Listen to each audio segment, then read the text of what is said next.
اس لنگڑی سے کون شادی کرے گا؟ خاندان والے میرا مذاق اڑاتے۔ ان کی باتیں سن کر میرا دل درد سے بھر گیا۔ میں گھر آئی، قرآن پاک کھولا، سورہ رحمان کا ترجمہ پڑھتے ہوئے رونے لگی اور کہا، اے اللہ، تو نے مجھے بے شمار نعمتیں عطا کی ہیں، میں تیرے ہر فیصلے پر راضی ہوں، تو بھی مجھ سے راضی ہو جا۔ اسی طرح وقت گزرتا رہا، میری عمر بڑھتی گئی مگر کوئی رشتہ نہ آیا، تو گھر والوں نے مجھے بوجھ سمجھنا شروع کر دیا اور میری شادی ایک عمر رسیدہ ریڑھی والے سے کر دی۔ لیکن میں بھی اللہ کے فیصلے پر راضی تھی، کیونکہ اچانک اس ریڑھی والے نے اپنے سفید جعلی بال اور چہرے سے ماسک اتارا تو ارے او لنگڑی، کیا ارادہ ہے؟ آج ناشتہ دوپہر کو ملے گا یا پھر میں خود اٹھ کر آؤں اور تیرے یہ ٹوٹے ہوئے پیر سیدھے کر دوں؟ شگفتہ بھابھی کی یہ تیکھی اور زہریلی آواز یوں ہی میرے کانوں میں پڑی تو میرا دل دہل گیا۔ میں جو پہلے ہی اپنی پوری کوشش کر رہی تھی کہ جلدی سے پراٹھے توے سے اتار لوں، گھبراہٹ میں میرا ہاتھ توے سے چھو گیا اور ایک ہلکی سی چیخ میرے منہ سے نکل گئی، مگر میں جانتی تھی کہ اگر میں رکی تو بھابھی کا پارا مزید چڑھ جائے گا، اس لیے میں نے جلدی سے جلی ہوئی انگلی کو منہ میں دبایا اور لنگاتی ہوئی ٹرے اٹھا کر کمرے کی طرف بھاگی۔ میری ٹانگ میں بچپن سے ہی نقص تھا، پولیو کے حملے نے مجھے عمر بھر کے لیے معذور بنا دیا تھا، مگر میری یہ معذوری میرے گھر والوں کے لیے ہمدردی کی نہیں بلکہ نفرت کی وجہ بن گئی تھی، خاص طور پر جب سے بھائی کی شادی ہوئی تھی اور شگفتہ بھابھی اس گھر میں آئی تھی۔ میری زندگی کسی جہنم سے کم نہیں تھی۔ وہ مجھے انسان نہیں بلکہ گھر کا ایک پالتو سامان سمجھتی تھی، جسے وہ جب چاہیں ٹھوکر مار کر پیچھے کر دیں۔ میں ٹرے لے کر کمرے میں داخل ہوئی تو دیکھا کہ نعیم بھائی بھی میز پر سر جھکائے بیٹھے تھے اور بھابھی ان کے سامنے کرسی پر بیٹھی مسلسل پیر ہلا رہی تھی۔ ان کے چہرے پر ناگواری صاف نظر آ رہی تھی۔ میں نے ڈرتے ڈرتے ناشتہ میز پر رکھا تو بھابھی نے ایک نظر پراٹھے پر ڈالی اور پھر زور سے پلیٹ میز پر پٹاخ دی۔ یہ کیا ہے گلنگار؟ جلا ہوا پراٹھا؟ میں کھاؤں گی۔ تمہیں نظر نہیں آتا یا آنکھیں بھی ٹانگ کی طرح کام کرنا چھوڑ گئی ہیں؟ تمہیں 1000 بار کہا ہے کہ دھیان سے کام کیا کرو مگر نہیں، تمہیں تو بس مفت کی روٹیاں توڑنے کی عادت ہو گئی ہے۔ نعیم، دیکھ رہے ہو اپنی بہن کے کارنامے؟ صبح صبح میرا موڈ خراب کر دیا۔ بھائی نے ایک نظر میری طرف دیکھا، ان کی آنکھوں میں بے بسی تھی مگر وہ بھابھی کے سامنے بولنے کی ہمت نہیں رکھتے تھے۔ انہوں نے دھیمی آواز میں کہا، شگفتہ چھوڑو بھی، اب غلطی ہو گئی ہوگی، بچی ہی ہے وہ۔ مگر بھابھی تو جیسے پھٹ پڑی۔ بچی ہے؟ 25 سال کی ہو گئی ہے یہ بچی؟ تمہاری تنخواہ کا آدھا حصہ تو اس کے نخروں اور دواؤں میں چلا جاتا ہے اور بدلے میں کیا ملتا ہے؟ جلا ہوا ناشتہ اور منحوس شکل۔ میں بتا رہی ہوں نعیم، میرا صبر اب جواب دے رہا ہے، یا تو اس کا کوئی بندوبست کرو یا پھر میں اپنے مائکے جا رہی ہوں، مجھ سے اب یہ بوجھ مزید نہیں اٹھایا جاتا۔ میں خاموشی سے سر جھکائے وہاں کھڑی رہی، میری آنکھوں میں آنسو تیر رہے تھے مگر میں نے انہیں گرنے نہیں دیا۔ میں جانتی تھی کہ اگر میں روئی تو بھابھی کہیں گی مظلوم بننے کا ڈرامہ کر رہی ہے۔ میں وہاں سے واپس کچن میں آ گئی اور سنک پر کھڑے ہو کر اپنے آنسو پہنچے۔ یہ روز کا معمول تھا، مجھے اپنی ٹانگ کے درد سے زیادہ ان باتوں کا درد ہوتا تھا جو تیر کی طرح میرے دل میں پیوست ہو جاتی تھی۔ میں نے کبھی کام چوری نہیں کی تھی، گھر کا جھاڑو پوچھا برتن سب کچھ میں کرتی تھی، یہاں تک کہ بھابھی کے بچوں کو بھی میں ہی سنبھالتی تھی، مگر پھر بھی میں اس گھر میں ایک بوجھ تھی، ایک ایسا سامان جسے کوئی خریدنے کو تیار نہیں تھا۔ دوپہر کے وقت جب میں کام کاج سے فارغ ہو کر اپنی پرانی سلائی مشین لے کر بیٹھی تاکہ محلے والوں کے کپڑے سی کر کچھ پیسے کما سکوں، تو دروازے پر دستک ہوئی۔ میرا دل دھک سے رہ گیا کیونکہ مجھے اندازہ تھا کہ آج پھر کوئی مجھے دیکھنے آنے والا ہے۔ بھابھی نے مجھے پہلے ہی وارننگ دے دی تھی کہ اب لڑکے والے آ رہے ہیں اور اگر میں نے کوئی گڑبڑ کی تو وہ مجھے گھر سے نکال دیں گی۔ میں نے جلدی سے دوپٹہ ٹھیک کیا اور مشین ایک طرف رکھ دی۔ تھوڑی دیر بعد بھابھی مجھے بلانے آئیں، ان کے چہرے پر مصنوعی مسکراہٹ تھی اور وہ بہت میٹھے لہجے میں بولی، گلنگار بیٹا، باہر آؤ، مہمان تمہیں دیکھنا چاہتے ہیں۔ میں جانتی تھی کہ یہ ڈرامہ ہے۔ جیسے ہی میں کمرے میں داخل ہوئی، سامنے صوفے پر 2 عورتیں اور ایک لڑکا بیٹھا تھا۔ انہوں نے مجھے سر سے پاؤں تک دیکھا، ان کی نظروں میں ایک عجیب سی جانچ پڑتال تھی، جیسے وہ کسی جانور کو خریدنے سے پہلے پرکھ رہے ہوں۔ لڑکے کی ماں نے بڑی حقارت سے پوچھا، تو یہ ہے وہ لڑکی، نام کیا ہے اس کا؟ بھابھی نے فوراً جواب دیا، جی گلنگار نام ہے، بہت سلیقہ مند ہے، گھر کا سارا کام جانتی ہے اور سلائی کڑھائی میں تو اس کا کوئی ثانی ہی نہیں۔ اس عورت نے منہ بنایا اور بولی، کام کاج تو ٹھیک ہے مگر یہ چلتی کیسے ہے؟ ذرا چل کر تو دکھاؤ۔ یہ وہ لمحہ ہوتا تھا جب میں زمین میں گڑ جانا چاہتی تھی، مگر مجھے ایسا لگتا تھا جیسے میں کوئی تماشا ہوں اور یہ لوگ تماشبین، مگر بھابھی کی گھورتی ہوئی نظروں سے ڈر کر میں اٹھی اور چند قدم چل کر دکھایا۔ میری لنگڑاتی ہوئی چال دیکھتے ہی لڑکے کے ماتھے پر بل پڑ گئے اور اس کی ماں نے فوراً کہا، ارے یہ تو بہت زیادہ لنگڑاتی ہے، ہمیں تو لگا تھا بس معمولی سا فرق ہوگا۔ ہمارا بیٹا ماشاء اللہ اتنا قد آور جوان ہے، یہ اس کے ساتھ چلتی ہوئی کیسی لگے گی، اور پھر کل کو بچے ہوں گے تو انہیں کون سنبھالے گا؟ یہ تو خود ایک معذور ہے۔ نہیں بھائی، ہمیں یہ رشتہ منظور نہیں، ہمیں تو کوئی ایسی لڑکی چاہیے جو ہمارے گھر کو سنبھال سکے، یہ تو خود ایک بوجھ ہے۔ وہ لوگ چائے پیے بغیر ہی اٹھ کر چلے گئے۔ ان کے جانے کے بعد کمرے میں بالکل خاموشی چھا گئی۔ میں وہیں کھڑی تھی، بھابھی نے دروازہ زور سے بند کیا اور میری طرف مڑی۔ ان کا چہرہ غصے سے لال ہو رہا تھا۔ دیکھ لیا تم نے اپنی نحوست کا تماشا، کتنی اچھی فیملی تھی، کتنا اچھا کاروبار تھا لڑکے کا، مگر تمہاری اس ٹوٹی ہوئی ٹانگ نے سب کچھ برباد کر دیا۔ میں کہتی ہوں تم مر کیوں نہیں جاتی؟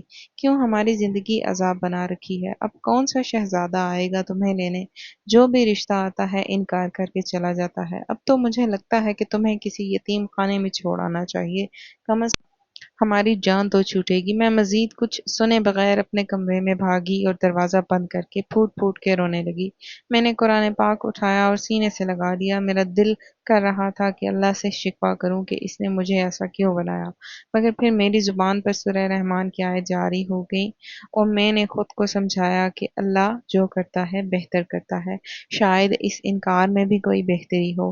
اگلے دن شدید گرمی تھی، سورج آگ برسا رہا تھا۔ مجھے اپنی ٹوٹی ہوئی چپل موچی سے سلوانے جانا تھا، کیونکہ اس کے علاوہ میرے پاس پہننے کو کچھ نہیں تھا۔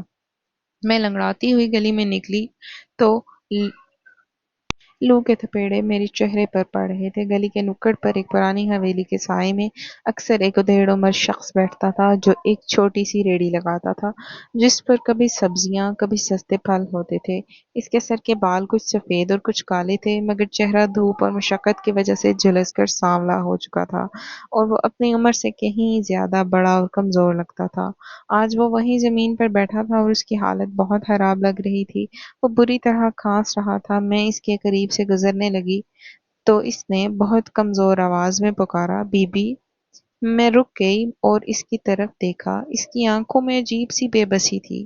اس نے ہاتھ سے اشارہ کیا اور بولا، صبح سے کچھ نہیں کھایا، کچھ مدد کر دو، بہت بھوک لگی ہے، حلق میں کانٹے چبھ رہے ہیں۔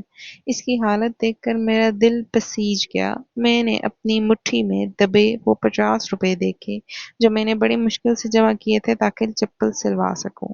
اگر میں یہ پیسے اسے دے دیتی تو مجھے تپتی ہوئی سڑک پر اسی ٹوٹی چپل کے ساتھ چلنا پڑتا، جس کا تسمہ کسی بھی وقت ٹوٹ سکتا تھا۔ میں نے ایک لمحہ سوچا اور پھر اپنے دل کی آواز سنی۔ میں نے وہ مٹھی کھولی اور 50 کا نوٹ اس شخص کی پھیلی ہوئی ہتھیلی پر رکھ دیا اور نرمی سے کہا، آپ اس سے سامنے والے ہوٹل سے کھانا کھا لیں، اللہ مالک ہے، میں چپل پھر کبھی سلوا لوں گی۔ اس شخص نے سر اٹھا کر میری طرف دیکھا۔ اس کی آنکھوں میں ایک ایسی چمک تھی جو مجھے سمجھ نہیں آئی۔ اس نے بہت دھیمے لہجے میں کہا، اللہ تمہیں خوش رکھے اور تمہیں وہ عطا کرے جس کا تم نے کبھی گمان بھی نہیں کیا ہوگا۔ تمہارا یہ عمل رائگاں نہیں جائے گا۔ میں مسکرا دی اور اپنی ٹوٹی ہوئی چپل کو گھسیٹتی ہوئی واپس گھر کی طرف مڑ گئی۔ مجھے بھوک اور گرمی کا احساس ختم ہو گیا تھا، کیونکہ کسی کی مدد کر کے جو سکون ملتا ہے وہ الفاظ میں بیان نہیں ہو سکتا۔ اگلے دن محلے میں کسی کی شادی کی دعوت تھی جہاں پر ہم سب بھی گئے تھے اور ہمارے رشتہ دار بھی وہاں پر آئے ہوئے تھے۔ تبھی مجھے بھابھی نے کہا کہ چھت سے منی کو بلا کر لا۔ میں سیڑھیاں چڑھنے لگی تو لڑکھڑا کر گر پڑی اور وہاں پر موجود سب لوگ ہنسنے لگے۔ مجھے بہت زیادہ شرمندگی محسوس ہوئی اور بجائے اس کے کہ بھابھی آگے بڑھ کے مجھے اٹھاتی یا کوئی میری مدد کرتی، ایک آنٹی بولی، اس بیچاری لنگڑی کا کیا ہوگا، کون کرے گا اس سے شادی؟ وہاں موجود بچے اور خواتین سب ہنس رہے تھے۔ میری آنکھوں میں آنسو آ گئے۔ میں خود کو سنبھالتی بمشکل اٹھ کھڑی ہوئی۔ گھر آ کر بھی میں دیر تک روتی رہی اور اپنے اللہ سے اپنے اچھے نصیب کی دعا کرتی رہی۔ دن گزر گئے، گھر کے حالات ویسے ہی کشیدہ تھے۔ بھابھی نے مجھ سے بات کرنا چھوڑ دی تھی اور بھائی بھی نظریں چراتے تھے۔ ایک شام میں کچن میں برتن دھو رہی تھی کہ دروازے پر دستک ہوئی۔